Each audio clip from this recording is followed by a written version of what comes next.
The day my mother called me a thief in front of a room full of people, I was holding a cardboard box that smelled like her perfume. Not on purpose. I had packed my father's things from the hospice room 3 days after he died, and somehow one of his scarves had ended up folded inside, tucked between his reading glasses, and a worn copy of Pierre Berton's The National Dream he never finished.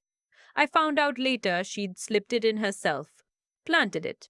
But at the time, standing in the middle of a solicitor's office in downtown Halifax with 8 pairs of eyes on me, all I could do was stare at the beige carpet and breathe.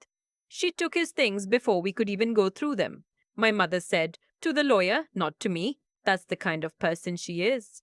My sister sat beside her, nodding slowly, her hands folded in her lap like she was in church. I am 31 years old. I am a paramedic with Halifax Regional Municipality, 12 years on the job, and I have pulled people out of crumpled cars on the 122 at 2 in the morning. I have held the hands of strangers taking their last breath. I know what it looks like when someone leaves this world, and I know what it looks like when someone stays behind and decides to rewrite what happened. This is what happened. My father's name was Robert. He grew up in Truro, the son of a mechanic, put himself through Dalhousie on scholarships and summer jobs, and spent 34 years as a civil engineer before his heart started failing him quietly, the way things fail when no one is paying enough attention. He was not a demonstrative man. He communicated in small gestures. A bag of Hawkins cheesies left on your car seat. A voicemail that was just him reading aloud a news article he thought you'd find interesting, sometimes hanging up before he finished. I learned to speak that language early. My sister never bothered. My mother and father had been separated for 11 years by the time he got sick. She had remarried. She had a townhouse in Bedford and a husband who played golf and a subscription to a wine club that delivered to her door every month. She had, as far as I could tell, moved completely on. Until the will became relevant. I moved into my father's house in Dartmouth when the hospice told us he had weeks, not months. My supervisor gave me a reduced schedule, and I drove the 20 minutes to his house every morning, made him breakfast he barely ate, sat with him through the afternoon, and went home to sleep a few hours before doing it again. My sister called twice. My mother came once, stayed 40 minutes, and spent most of it rearranging things in the kitchen that didn't need rearranging. He died on a Tuesday in October, early enough in the morning that the street was still quiet and the light through the window was grey and thin. I was there. I was the one who called the funeral home. I was the one who sat with him until they arrived. My mother found out from my sister, who found out from me in a text message I sent at 6:47 a.m. because I didn't have the capacity to call anyone. The reply came 4 hours later. That's so sad. Let us know about the arrangements. 3 weeks after the funeral, I received a letter from a firm in downtown Halifax I had never heard of. It informed me that my mother and sister, acting jointly, were contesting the terms of my father's will on the grounds that I had exerted undue influence over him during a period of diminished mental capacity. I read that phrase 3 times. Diminished mental capacity. My father, in the last month of his life, had been reading Burton, doing the crossword, correcting my spelling in text messages, and telling me at length and with great specificity why he thought the current federal government was mismanaging infrastructure funding. His mental capacity was the last thing that diminished. But that was the argument, that I had manipulated a sick old man. That my 12 years of shift work, of sleeping on a cot in his spare room, of learning how to properly turn a patient to prevent pressure sores, of sitting with him through 2 in the morning when he couldn't sleep and couldn't breathe properly, that all of that was a scheme. The will left me the house. It left my sister the investment portfolio, which was worth more. It left my mother nothing, which was legally appropriate given their separation and her remarriage, but which she had apparently not anticipated. I should have expected this. Looking back, the signs were there from the beginning. I just didn't know how to read them then. I was 22 when I graduated from the paramedic program at NSCC. My mother came to the ceremony and spent most of it whispering to my aunt about whether the chairs were comfortable. My sister sent a card with a gift card to Tim Hortons, $25, which I used to buy coffee for the crew on my first shift. My father drove 2 hours from Dartmouth to Truro, where the ceremony was held, sat in the front row, and afterwards stood in the parking lot and told me very quietly that he was proud. He said it once. He looked at the ground when he said it. But he said it. I didn't tell my mother or sister about the hard calls for a long time. There's a version of your job you show people, and there's a version that lives behind your eyes at 3 a.m. I kept those separate for years. When I finally told my mother about a particularly bad shift, a family accident on Highway 7, 2 kids, she listened for about 45 seconds and then said, "You really should think about whether this career is sustainable for you long term." I stopped telling her things after that. What I had instead was my crew. My partner for 6 years, a man named Tony who grew up in Cape Breton and had the particular dark humor that comes from doing this job long enough, and a rotating cast of people who knew, without being told, what a hard shift looked like on someone's face and what to do about it, which was usually nothing more than making sure you didn't eat alone. That became my family, the kind you choose. My father understood that, I think, in the way he understood most things about me, quietly from a distance, without ever quite saying it out loud. There was a day about 2 months before he died when I came in from a night shift and he was already up, sitting at the kitchen table with a mug of tea, looking out the window at the backyard. He heard me come in and didn't turn around, just said, "There's tea in the pot." I poured a mug and sat down across from him. We didn't talk for a while. The backyard was brown and October beer. At some point, he said, without looking at me, "You know why I bought this house?" I didn't. "Because of the yard," he said. "I wanted a place where I could hear birds in the morning." He had never mentioned this to me before. I filed it away somewhere and didn't take it out again until much later. The week before the solicitors' meeting, my sister called. She used a tone I had heard from her my entire life, the one that suggests she's being very patient with you. "Look," she said, "nobody's trying to hurt you. But you have to understand that Dad wasn't himself at the end. You were there every day, you had so much influence over him. It's not about blame, it's just about making sure things are fair. He left you the portfolio," I said. "The portfolio was his to give. The house is different. Mom has a sentimental connection to that house. My mother had lived in that house for 7 years before the separation. She had moved out 11 years ago. She had not been inside it, as far as I knew, since Christmas 2019, when she came for exactly 1 hour and spent it complaining about the water pressure. She has a sentimental connection," I repeated. "Paige, don't be difficult." That's not my name. But I knew what she meant. Don't make this harder than it needs to be. Don't ask for things to make sense. Just sign whatever we put in front of you and be grateful we're framing it as generosity. I had heard that my whole life in 100 different forms, and I had spent a long time being grateful for being told what I deserved. The solicitor's office was on Barrington Street, third floor, waiting room with leather chairs and a plant that looked like it had never been watered. I arrived 5 minutes early. My mother and sister were already there, seated on the same side of the table, dressed like they'd come from lunch somewhere nice. I was still in the jacket I'd worn to my father's last doctor's appointment, the same one I'd worn to the hospice, the same one I'd worn to the funeral because I hadn't had the time or the energy to think about what else to wear. I sat across from them. I put the cardboard box on the table between us. That's when my mother saw the scarf. She was very good at it, I'll give her that. The performance was immediate and convincing. She touched the scarf, looked up at the lawyer with something that communicated both grief and accusation, and said very softly, "This was mine." "It was in his room," I said. "It was mine," she said again, like that settled it. I didn't argue. There was no point arguing about the scarf. The scarf was not the point. The meeting went badly. I had expected it to go badly, and I had not adequately prepared for how badly it would actually go. The lawyer, her lawyer, not mine, though I hadn't understood that distinction going in, outlined the challenge to the will with the smooth efficiency of someone who does this every day. Undue influence, diminished capacity, the fact that I had been living in the house while my father was alive, managing his care, which they were now calling controlling his environment. I thought about the night he'd had a fever of 39.4, and I had sat beside him with a cold cloth and timed his breathing. I thought about the morning I drove him to the QE TAC at 5 a.m. because something felt wrong, and it turned out to be wrong. A small infection that would have become serious if we'd waited, controlling his environment. My sister spoke for a long time about her concerns. My mother dabbed at her eyes with a tissue. The lawyer shuffled papers. I did not cry. I had learned over 12 years of the job to keep tears somewhere interior, somewhere that could be accessed later in a parking lot or a bathroom or the drive home. I sat straight and looked at the wall above their heads and waited for it to be over. Outside on Barrington Street, the wind was coming off the harbor, cold and sharp.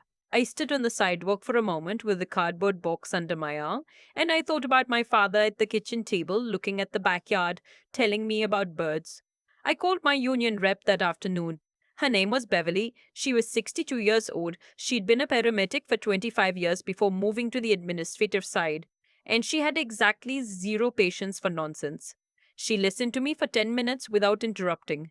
When I finished, she said, "You need an estate lawyer, not a mediator, a lawyer. I'll send you a name."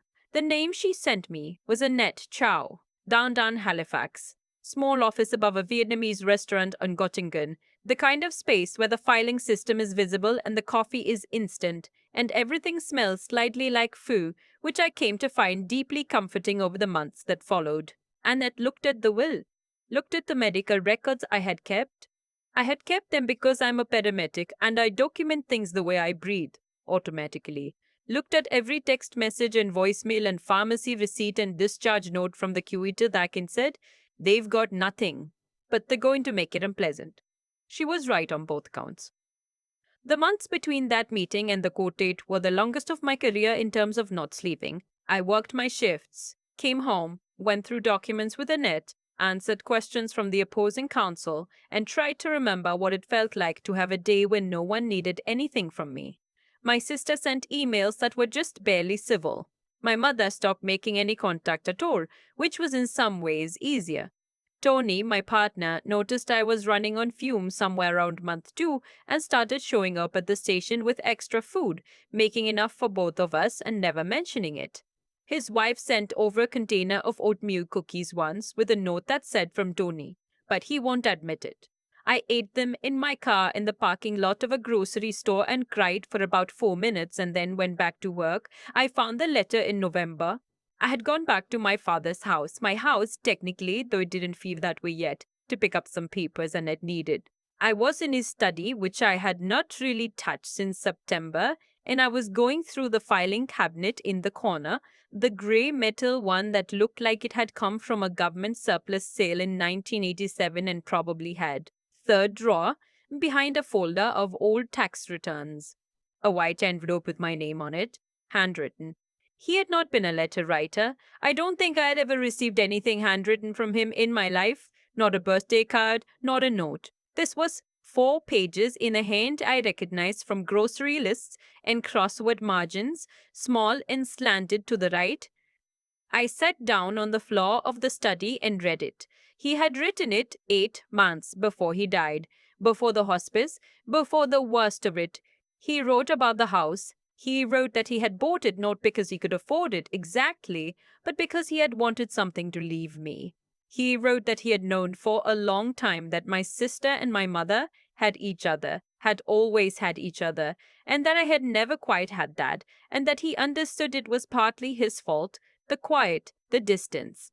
The years he didn't know how to close the gap between what he felt and what he said. He was that he had watched me become someone he was proud of, not because I had done anything they valued, but because I had done something real, something that mattered to people on the worst days of their lives.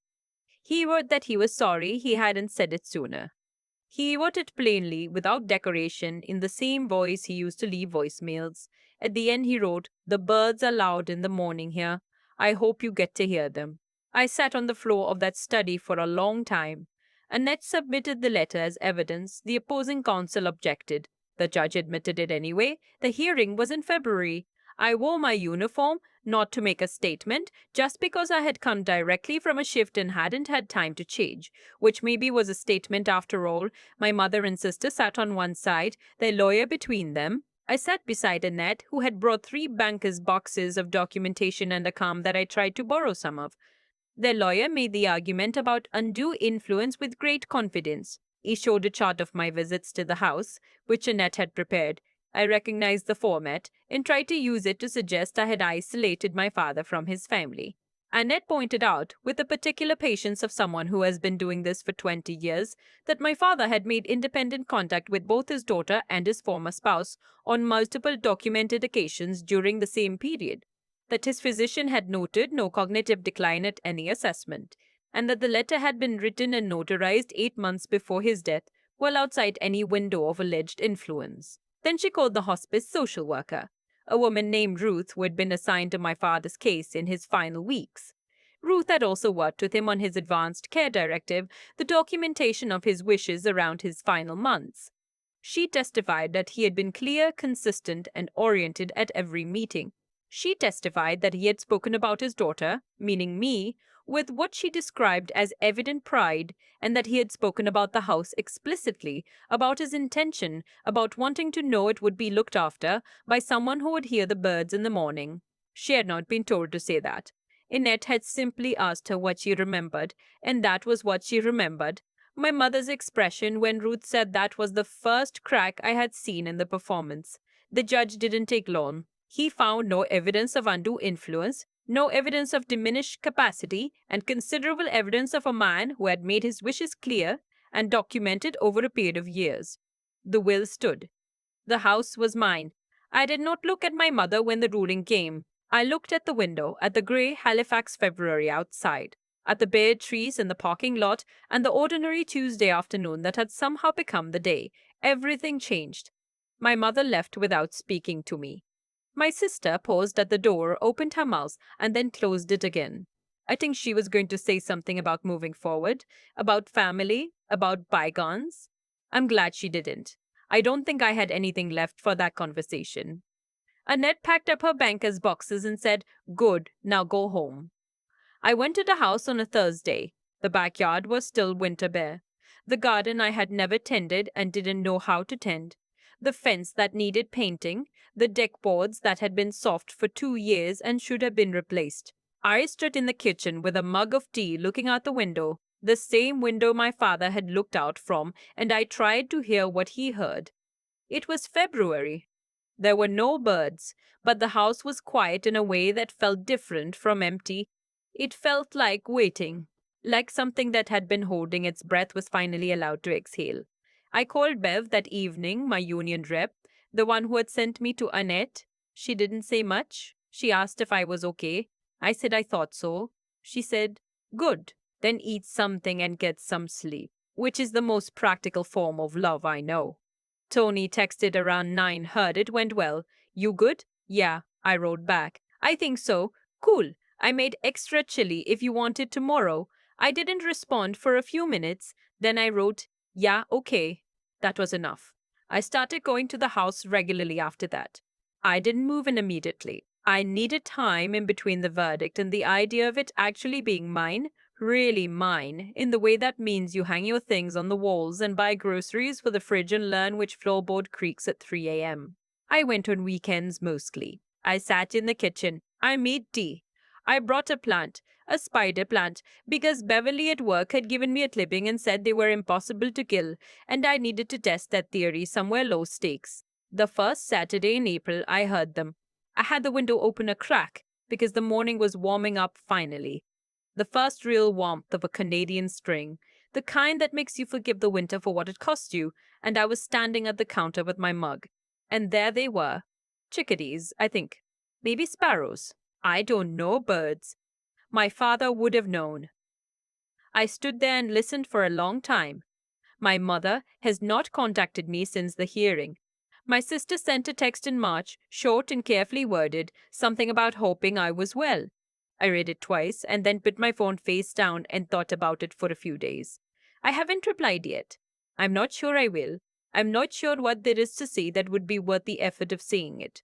What I know is this: I am 31 years old. I work shifts that end at 6 in the morning, and I come home sometimes with things I carry, and sometimes with nothing more than tired legs and the specific hunger for eggs. I have a partner who makes extra food and doesn't mention it.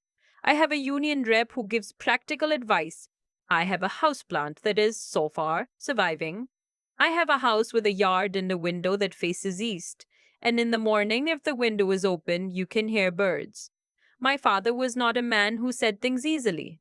He said them in maintenance logs and crossword margins and 400 pages in a grey filing cabinet in a house he bought because he wanted to leave me something. He said them in a hand squeeze when I was 8 years old, and we went fishing off the wharf at Fisherman's Cove, and he helped me untangle my line and didn't make me feel stupid about it. And I've held on to that afternoon in the way you hold on to the things that tell you who you actually are. I am his daughter. I showed up, I stayed. That, as it turns out, was enough to build on.